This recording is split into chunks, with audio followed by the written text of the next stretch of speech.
आए मिलकर मुल्की मसाइल हल करें, इसहाक डार की ओपोजिशन को पेशकश।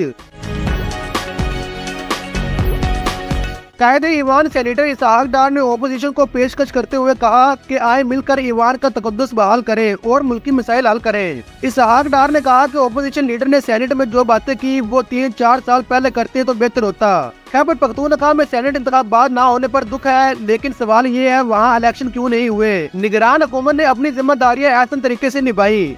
कायदे ईवान ने मजीद कहा कि इंतखाबात कराना इलेक्शन कमीशन की जिम्मेदारी थी, हम निगरान हुकूमत का हिस्सा नहीं बने। पीडीएम हुकूमत ने इलेक्शन के लिए ग्रांट दी, पीटीआई का इंतखाबी निशान छीनने का दुख है। इन्होंने कहा कि जब इलेक्शन कमीशन ने कहा था कि दोबारा इलेक्शन करवाए तो क्यों कानून के मुताबिक नहीं करवाए। मुझे याद है पीटीआई दौरे हुकूमत में एक मेंबर पार्लियामेंट पर जेली हीरोइन का मुकदमा करवा कर हथकड़ियां लगवाई गयी। इसहाक डार ने कहा कि 9 मई को आपने कोर कमांडर हाउस और GHQ पर हमला क्यों करवाया।